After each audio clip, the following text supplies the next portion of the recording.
अरे रे रे, उठ उठ उठ. काय नाही झालं, रक्त यायला लागले की. रडू नको.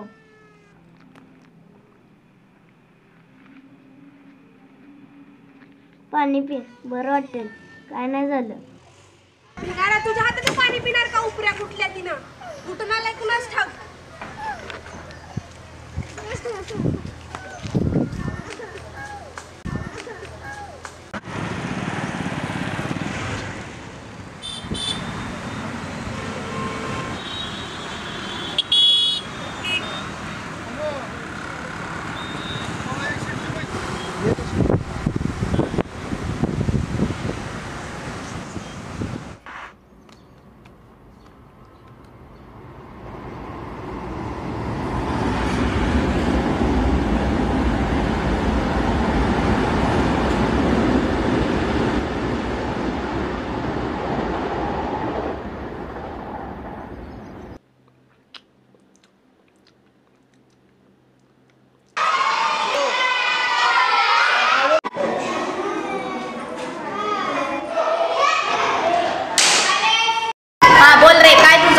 मला पण यायचं शाळेत, मला घ्याल का? हो नक्की. तू तुझ्या आई बाबाला घेऊन ये आणि चांगलं गणवेशात टापटीप होऊन वही पेन घेऊन 1 वर्षाची 2,500 फी घेऊन ये. आम्ही तुला शाळेत बसू. हा, जा बाळा.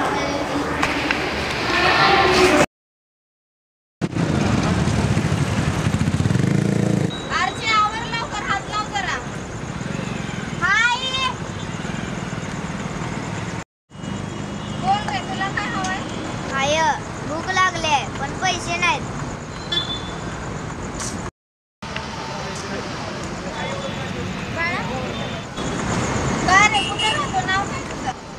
उपऱ्या इकडे आसपास राहतो.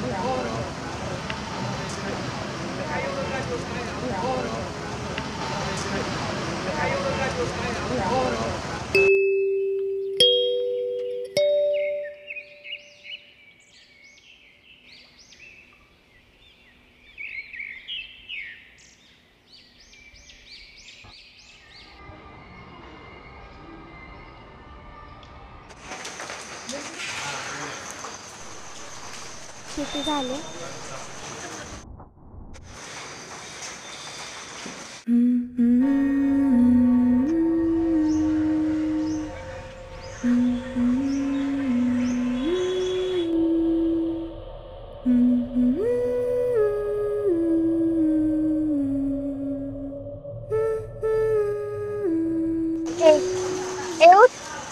उठ रे, कुठं पण कसं झोपतोस?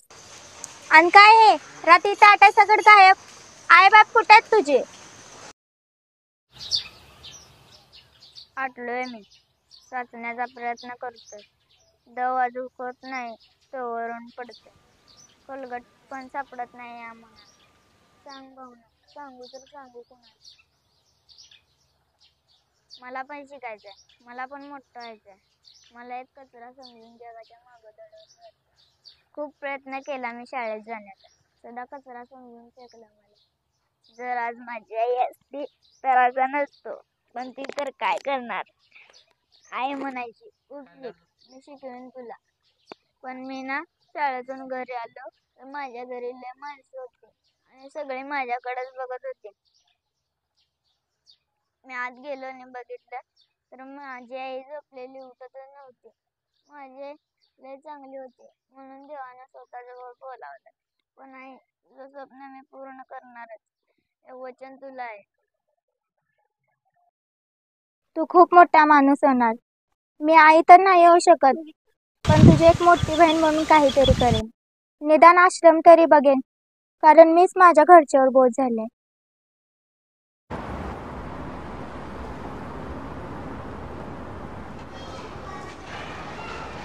येऊ का मॅम?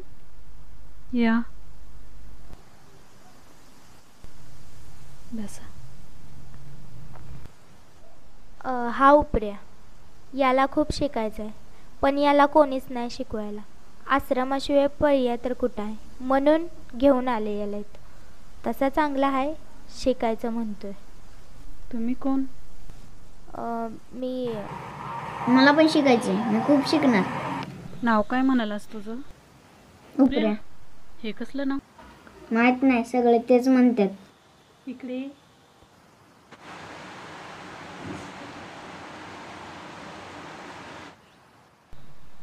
आजपासून तुझं नाव राजरत्न. तुला इथे शिकायला मिळेल, छान छान खायला मिळेल आणि मस्ती देखील करायला मिळेल. जा बस.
उपऱ्या नाही, राजरत्न.